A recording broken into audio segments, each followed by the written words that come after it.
Good evening, everybody. This is Dr. Rao. I have come across um, a reminder for me that the International Yoga Day is coming in June 21st. Um, of all things, when I was watching a cricket match, the commentators were talking about that.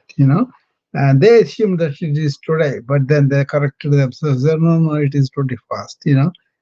So I began to prepare for a special celebration with my friends and followers on that day. So I have designed a program that I would do. But then I thought I would. Meanwhile, while we're waiting for the day, I would do a series of talks on real relevance of yoga principles in modern life. Okay, I kind of use them for my advantage, and then really, um, got a lot out of it. Right. Um, First of all, let me introduce to those people who do not know me. I'm a physician. I was born and brought up in India. But after graduation, after getting my MD degree there, I kind of came here to United States and in 1981. And ever since I have been here and I practiced for 4.5 decades, 45 years plus, right? I worked only as a physician. I did geriatric medicine, I got internal medicine, then I practiced on my own for several years from 1997 to 2019, And then I retired in 2019, sold my clinic. Then I opened an online wellness optimizing, company called Be a Pal. And now I have several services I'm doing. First of all, I help my colleagues who are burning out, the physicians, nurses, and all that. That is a big problem. And I also am very familiar with the technology people, information technology, because I have a master's in biomedical informatics, which I did at the age of 60. But ever since I've been, in the high tech quite enthusiastically right now in AI. But there are a lot of stresses in the information age. So I kind of train all the IT professionals to deal with their own personal and family stress. And I kind of teach servant leadership for the leaders of the corporations. And also I kind of help people to live well. So wellness optimizer. That's what I call proactively. We have to be well. So I deal with several courses, several videos, several books, and all that. So anyway, I am a speaker, obviously. So I come on the social media and really present my thoughts and all the understandings that I have, how my life is richened by ancient wisdom. Many of my services in my company are a fusion of the modern science and medicine plus ancient wisdom. So, in that way, I'm relevant to modern life and how to not to stressed out by the information age, right? In that way, yoga, maybe it will surprise to a lot of people. It's about mind, really, so, and also understanding that we are part of that universal consciousness, and realizing that getting your smaller self with a bigger self, which is vast and all over, is the real yoga. Okay, so there are big definitions, but let me take you one step at a time. Why I'm saying is about mind, because modern understanding is the thoughts is everything. So they said, I think, therefore I am. But if you take the ancients, they said, no, there is so much beyond thought. You got to control your thought to really realize your inner essence. So, the world beyond the thought is yoga. And understanding the thoughts and the thought made mind is yoga. And by understanding that, you can use the instrument of intellect and thought effectively without being bound by them. Basically, that is it. Proper use of thought, efficient use of thought, and also making thought and mind your friend, not your enemy, right? So once you get into that, then you will be not tortured by the thought, but rather thought will be focused, sharp, and useful for you. Okay. If you are too negative, you go into depression. But if you are too anticipatory about something that's going to happen down the line, you are going to be anxious. But if you learn to live in the present, that is what yoga teaches you, how to not to cling to the past, how to not to project something into the future and live there. Now you can plan, but when you are executing the plan, you got to be in the present, right? That's common sense. Whatever we do, if you have a focused mind, if you have complete energy there, those things will be done better. I benefited with this presence of mind because when I got sick, real sick, I didn't regret, I didn't go to the past, or I didn't forecast that I will not be useful or anything like that. With that attitude, I really recovered from a serious stroke, and now I'm working very well. This was about 10 years ago, 2014. I had that and I recovered, and then ever since I've been. See, recovering, having no deficit is one thing, but recovering from the established deficit, like a hemiplegia, that means complete paralysis of the left side. That's what happened to me, and I kind of came out of it because of the micro yoga I did on my muscles, being in the present moment, not regretting, not fearing the future, and also deep breathing. So yoga played a significant part, even though I was practicing yoga before, but at that time it was really needed. Okay, so I have cured a lot of people, but I also incorporate simple yogic stretches or breathing or just keeping your mind quiet. All these things are very useful for us in the modern life, especially with the information overload, brain fog, and all the negativity and all the stimuli we get, multitasking. All these are problems to really enjoy our life and really be happy and optimistic and enjoy our relationships, enjoy the works that we do, and our creativity, all these things, right? So I really give a lot of value to understanding of the yoga on the mind.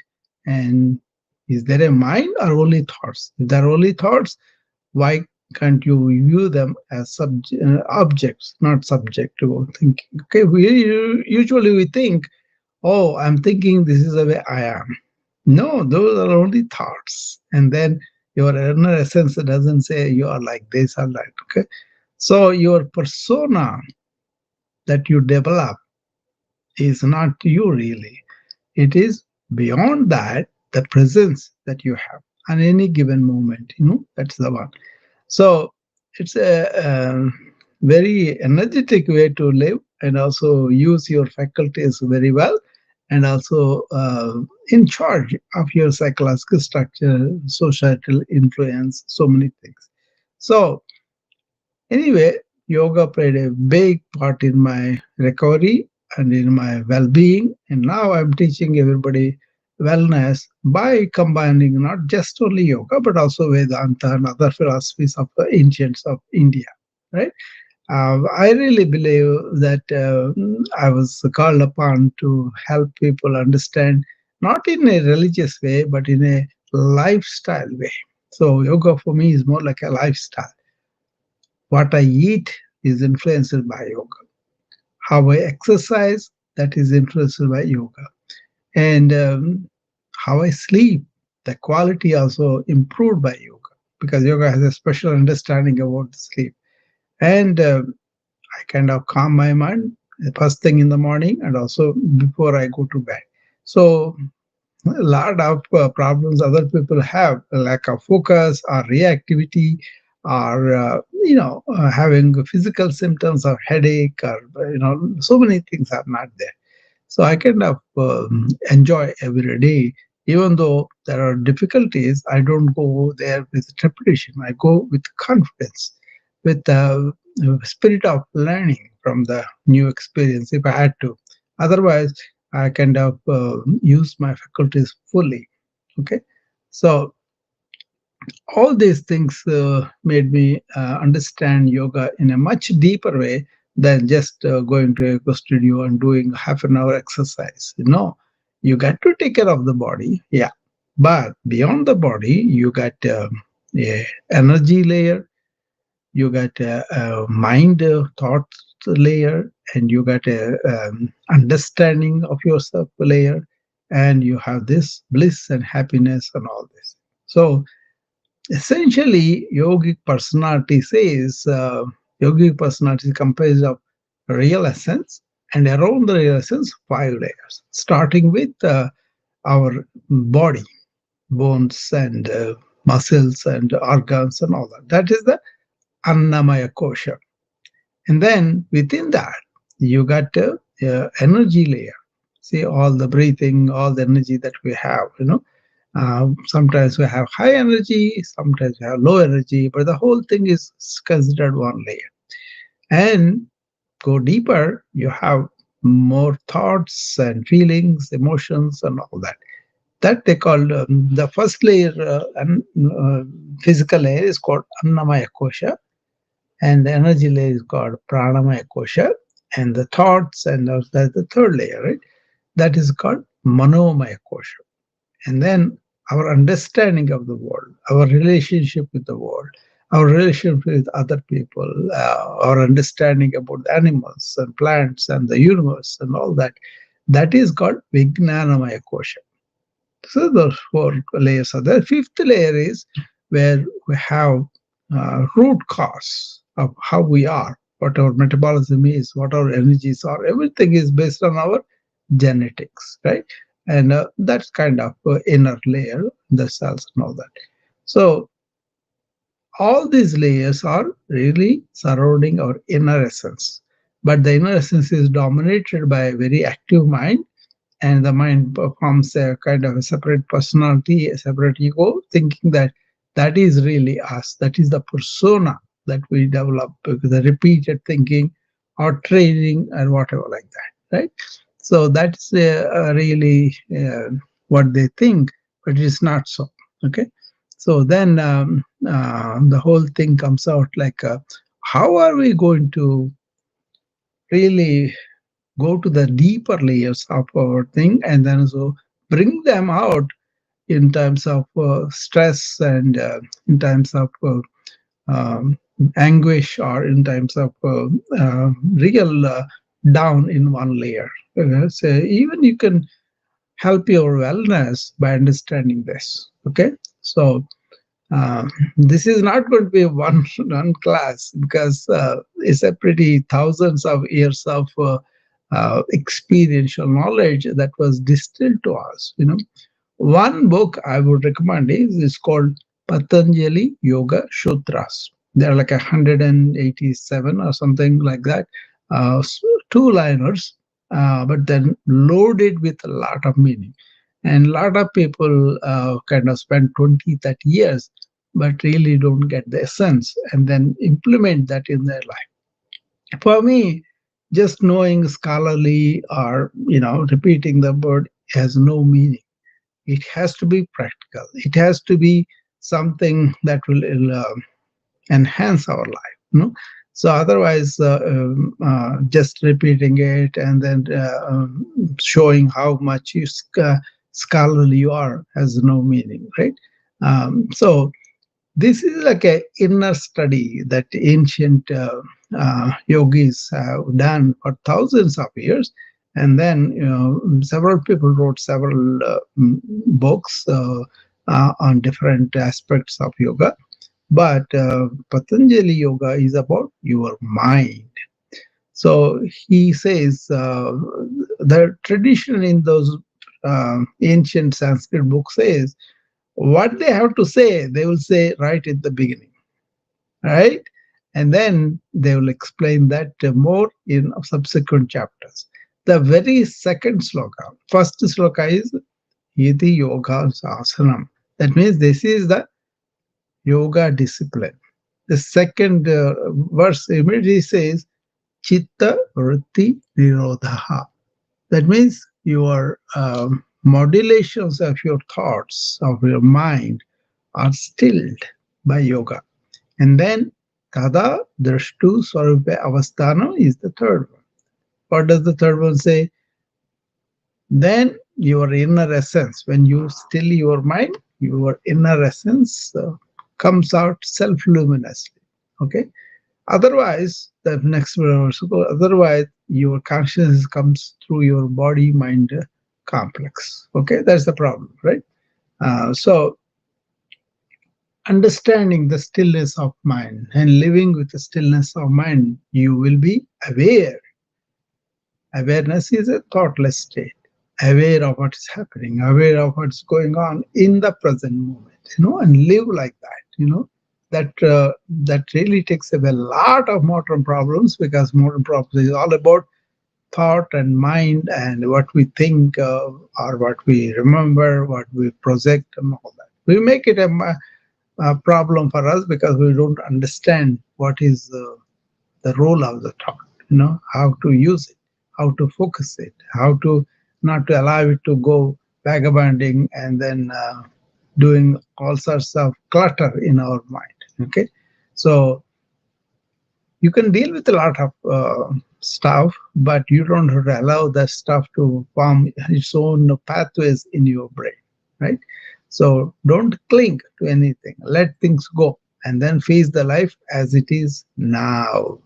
So that is what it is. So that is the real significance of yoga on the mind. And then also the real essence is nothing but the entire life thing that is there, and life shows you up like that, and then you identify that you are the life, you are the absolute consciousness, you are the pure consciousness coming as awareness in us. Once you are established in that bigger self and realize that you are that bigger self, then much more clarity about everything. And also, because you are away from the thought made assumptions, thought made personalities, thought made ego will become very weak. And that will be a good servant for you rather than master for you. Okay. Hopefully you understood that. If you have any questions, any not able to understand this, come up and ask me questions. Then I'll be happy to. Hi, Peter. So so many. It's one thing to know the book. Another thing is to understand. Another thing is actually seeing it as a mirror in your real life. See, so that would be the implementation of thing. But then, if you don't realize what is what, then you will be led by your own false conclusions, concepts, or whatever your mind says. Whatever it read somebody else's opinion, it takes on it. So this is not about scholarly accomplishment. This is not about showing how great you are. This is about really everybody has the same structure of consciousness and body and mind. And body and mind are not really us, but they are our tools. And staying in that conscious awareness as a witness, like you watch how the mind is working, how the mind is projecting thoughts and all that. Thereby, they become quiet. Okay. So it's not that easy. I'm not trying to make it anything minimal, but the important thing is, what is your experience with these thoughts? How are you identifying? Do you have a persona that you think you are that? And how do you realize that is not really me in a sense? that has to come out by stilling your mind. That is a big problem for us, right? How do you? It's not dumbing down. It's not keeping like a just like a stupefying the mind. No, by going into the inquiry of what is taught, what is our persona, what is our presence, and experientially realizing that. Okay, that is where you have to do the inner work, and your guru or whoever it is working with you, they only can show some light so that you can walk on the path that you need to walk by yourself. So this is called swa-adhyaya.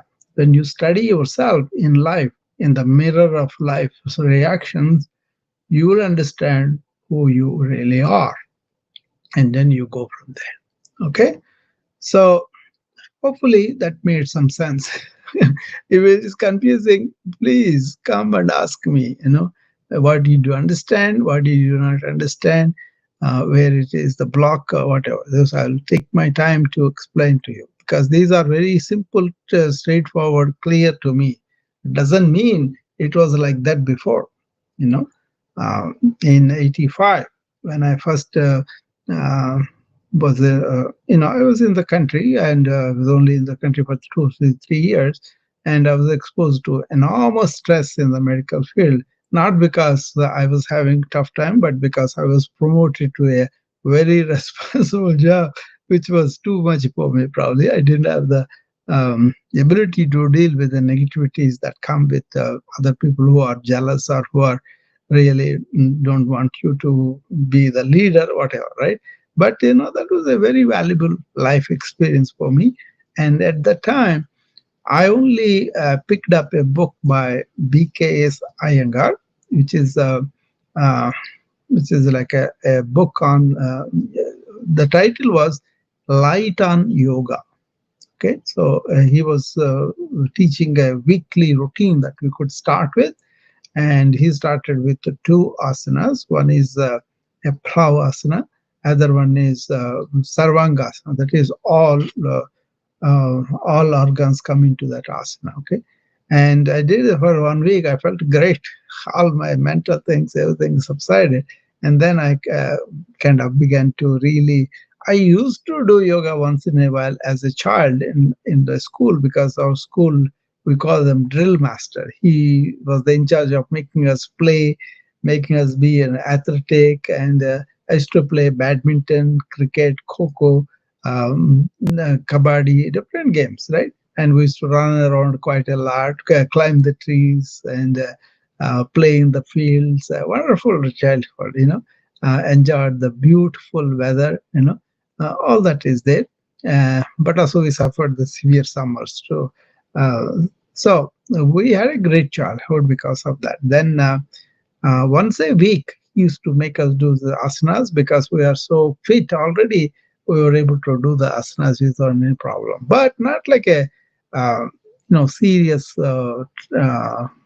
discipline. I did not take it at that time.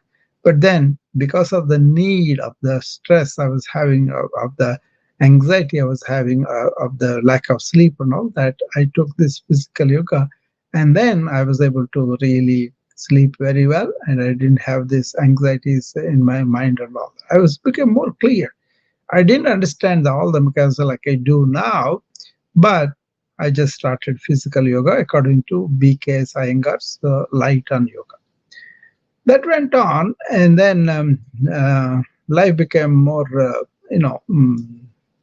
much more expensive, more opportunities, more patience, more money, more social status, more leadership roles. All that came my way, and I grabbed them willingly, right? And I kind of began to understand America and the American life, and also really wanted to stay away from the weaknesses, but embrace the goodness and finer points of American life of freedom, life of really realizing our full potential, and the finance system that really gave me a lot of money to make more money. And so in India, I had to have somebody recommend everything. And nobody is going to give you a loan or anything in the bank if you don't know anybody, right? But that was not the case. I just walked into the banks and presented, and people gave me money to make better facilities for my patients, better buildings and all that, right? So that was all materialistic life of America I came to know. But what I didn't like was using the health as a commodity and then charging patients when they are in trouble. That kind of irked me, really made me uncomfortable, because I'm a patient advocate. I'm working for my patients. I want my patients to do good. But these restrictions by the insurance companies, by the system, I didn't like it all. So I began to study that. Then I came to know this is all based on illness. They don't help you to be well by really embracing a lot of good things that you could do, like avoid bad food, processed food, uh, try to be not sedentary, but be more like a active lifestyle. There's plenty of opportunities here, right? So I used to go to the forest preserves even in the winter. I used to dress myself in layers and then go to the forest preserve in the thick of the winter and begin to walk. Somehow they used to keep the roads clean, even in the forest preserves, right? So I used to go in the middle of winter and walk there, and then really got the resilience to deal with this bitter cold, right? And then, of course, hospital, various committees, various roles, and really study the health system as it is in America and the West, and came to understand they really do not really promote wellness. They promote only reactive symptomatic treatment of the illnesses, and then they don't do anything about this lifestyles that are really causing illnesses. Processed food, chronic diseases, right? Lot of this excessive thinking and negativity and all that, that promotes our mental illnesses. So any number of things I can cite, but you know what I'm talking about. So I was looking into the how the ancient lived, what were their lifestyles and all. This yoga came because they were really moving their body and in silence, keeping their mind quiet. That's the essence of it. And also, they weren't clinging anything. They were living as the life presented to them. That's why they gained a lot of resilience, because they were going in the forest, going up the hills, and a lot of physical elements that were really not themed and so challenging. But they discovered that human being can improve their inner resilience, both physical and mental, by really facing these tough situations and then working towards the resilience of not only physical body, emotional equality of everybody, and also really not allowing the mind to go all over. So when you really understand sitting down, calming down, and then going to the trance-like states, which are very, very useful, and also realizing I can have thoughts, I can have emotions, but they go away. But what I feel, who I am, is always there. The sense of I am that I am is always there. Okay. So you hang on to the real you. Okay. So it's a kind of important thing to understand. Okay. So that is what we need to understand. And then this International Day Yoga is established by UN. I think 170 countries voted for it, and they have been, I think, more than 10 years now that they're really uh, enjoying this International Day Yoga, and many people are doing physical yoga. That's fine, but then I want to them take a little bit deeper than that. Okay. So it's a kind of understand that, So I'm going to do a program on the 21st about deeper way, but then I may start with regular routines, right? But then that will lead to the message of what is really occur. But leading to that, you can anticipate several programs like this, where I will be giving a deeper perspective. But I don't want to dump everything on you. If you have any questions, if you have curiosities, if you have understanding, you want to come, and then we can go deeper. Otherwise, it's like a one-sided presentation by me is not going to be helpful to you. You may be advanced in your understanding of the yoga, or you may be not. Okay, so especially if you are not, and if you are curious about it, see, I'm going to present this more like a lifestyle thing. I'm not going to present it more like a, religious thing that you have to convert to some other religion. No, I don't really follow any particular religion, but I kind of try to learn from each religion. Ultimately, they all talk about transcending our ego and realizing our inner self, which is really the divine itself.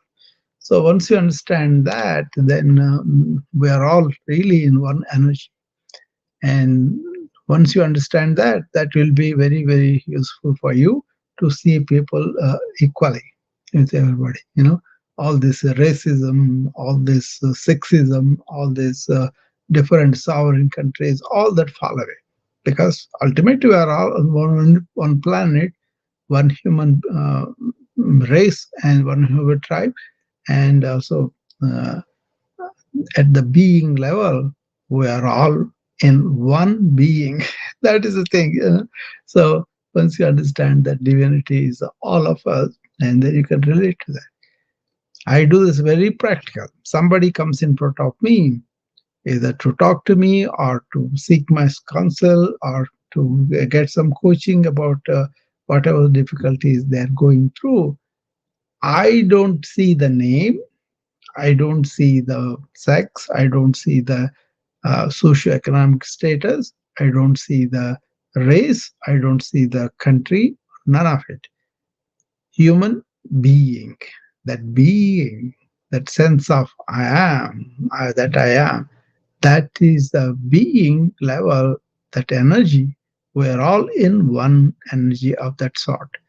So I relate to you like that, and then you are distressed. Maybe one of those 5 layers I described about, and then understanding and getting back to your real self in somewhere or other, or just give some exercise for each layer, or maybe use the breathing, maybe use the calming techniques of the meditation. Any number of things are there, right?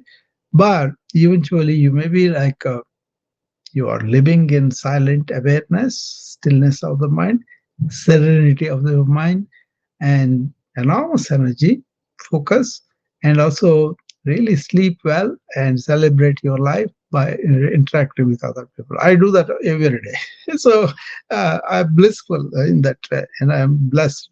So anybody can aspire for that, and then they have to really look at their own thinking, own way of looking at things, and also what are the conceptual things that you are taking and you think they are the reality. Then you get to realize whether they are real or not. Okay, that kind of self uh, uh, examination is called swa-adhyaya. That means you are going to study yourself, your reactions, your thinkings, your emotions, everything, while they're happening in life. In the mirror of life, you look at yourself, and then you can see. Suppose you are angry for something very quickly, then you see, whoa, who is that getting angry? Why the mind is getting angry? Looking at that, you don't need any psychologist, therapist, or anybody, but you can really see the anger going down because you are aware that you are getting angry. Try that sometime. It's a very simple thing. You are going to the office, somebody came and said something, and immediately your anger shot up. Observe that without getting really identifying with the anger as you. You You are not getting angry, your real self. What is getting angry is the mind. Why is the mind reacting like that? Just examine that, and then maybe you're trained, maybe you're given that kind of understanding from your parents and culture and books or whatever, right? But then the reality is your mind is reacting like that. Why is that? You know, and then the more you realize that is there's no need for that, but they can handle things much better. Because anger, even though you may direct it at other people, it is going to cause harm to you by secreting hormones that are not good. Okay, so hopefully that makes sense to you, and you could be very practical and understand the deeper way of yoga and bring it to your life. Actually, I'm taking a trip to India, hopefully in August. Yeah, and then we're going to go to India and visit five different places of birthplaces of different luminaries, and then bring. Even though I know the message, I want to narrate it in those places and then bring it to understanding of the young people so that they can really go and learn more about the ancient wisdom, which I'm going to bring out, and I'm going to say how this has helped me, a modern physician, both in my personal life and also how I deal with the illnesses of whoever I'm dealing with, right? So kind of integrated. Suppose you have a hypertension, you are on medications. I would continue the medications initially, but I also teach you how to calm your mind, how to not to eat a diet that is really increasing blood pressure, and how to really practice the deep breath, which can lower your breath and all that. Simple things like that, not to the medications. And then as you cultivate your lifestyles and you find the value of them, you could start cutting down the medications, and then eventually you can be off the medications. So the important thing about cutting down the medications is too much of medications cause interactions and side effects and also change your chemistry, right? So if you can do away with the medication, that's a good thing for you because you are not putting something that can give you the side effects and interactions with other medications or all. So this kind of only medications is really not necessary. It is necessary to use medications at certain times when you let your disease go out of whack and you are not able to come back to your original state. Then you need the medication even just to maintain your life. So that situation, the medications that are developed for the diseases are appropriate when they are used appropriately, right? That is a. But then the more your lifestyles are better, the more you have the chance of not like I don't take any medication since 2014. I never took even Tylenol also. So that is possible. You can do that. The only thing is you want to be aware and educate yourself of the latest developments of the modern medicine and also go deep into the ancient wisdom. Okay, if you can combine these two, then you are better off. Okay, so that's what I do. So hopefully you got my message about what is real yoga and why it is relevant in modern life. Okay, so if you can understand all this, you can always come back to my other classes before the International Yoga Day, which is on the June 21st. It will be 7:30. I'll have this celebration. This is a special class, and we'll do various aspects of yoga that are practical, that are going to be. But yeah, as long as your mindset remains like what it is, you may not grasp the significance of it. But if you are open, you open your mind and then want to understand something that is there for thousands of years. That's the way they trivialize the yoga is really sad because it's not about exercise. It's not about getting some superficial benefits of better sleep, better digestion, and all that. They are all there, but it's like you have a helicopter. You are given to fly into the heavens, but you chop the wings off and then taxiing around the airport. Then you have lost the real ability of the plane, right? That's what they trivialized yoga also, like everything else, right? So you just want to know the real thing. You don't have to adopt any religion.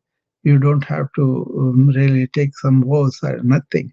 It's understanding why this has evolved the way this has, what was their experiential knowledge of thousands of years, how is that they were able to live longer, how is that they were able to live in bliss and also harmony with the world, with the universe, and with other people and other animals and planets, how they were able to save the nature.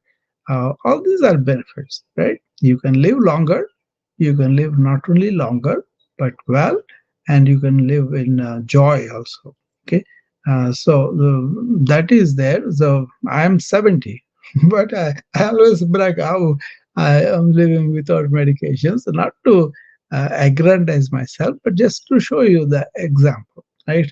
So simple things. I eat only vegetarian diet, that's sattvic diet they call it, and I move my body and I keep my mind silent. I live in that awareness which is thoughtless, and then use the thought in a focused manner and get my things done.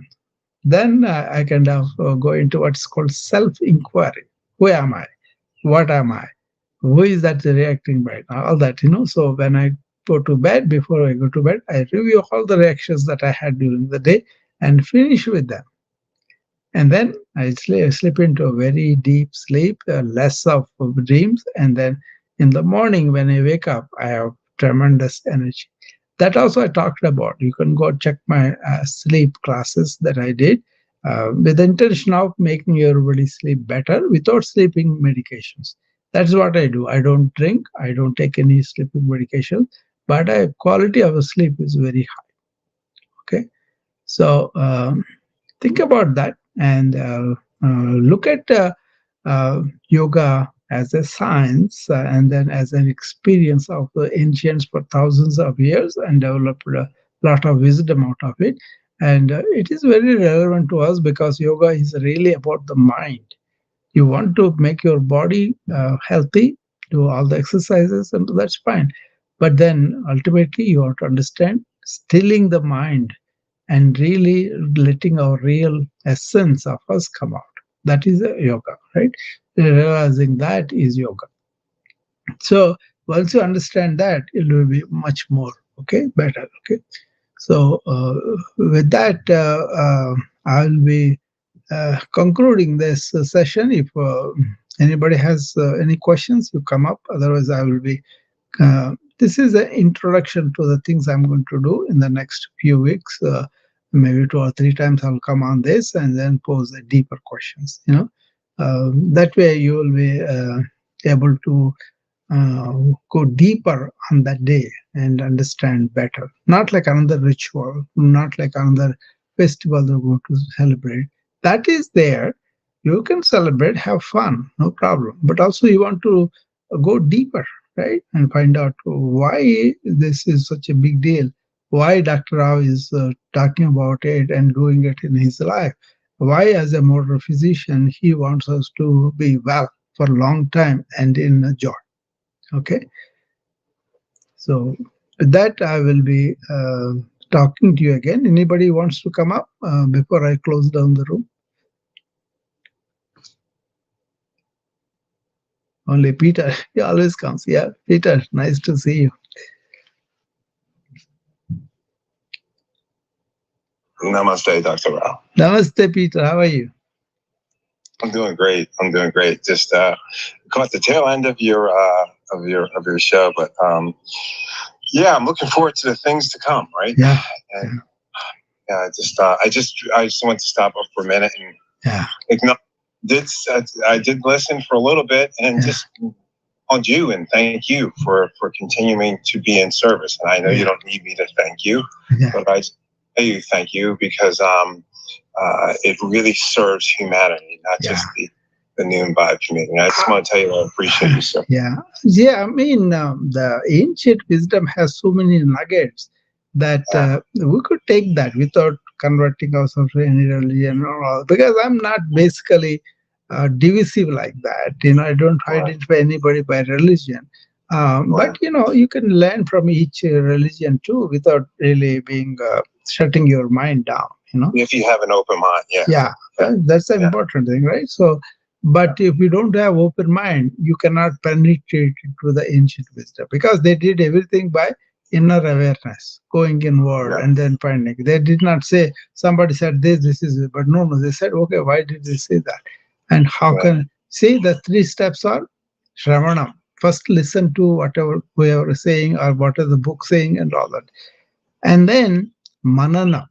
You got to do your own investigation, your own understanding, your own doubts. Everything has to be pursued, not accepted. Right? That's a reminder not to accept, but investigate.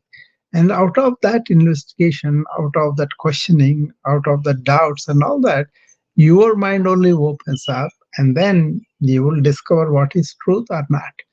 If it is truth, then the next thing is don't just say it, but apply it in your life. That is called nididhyasana. So these three steps were there in ancient India, where they are not supposed to believe, but supposed to investigate into matters, like a scientist. Only thing is, scientists does it outward objective things, but this ancient sages, they did inner. That is the difficulty of it. And they engaged in debate for thousands of years on these facts.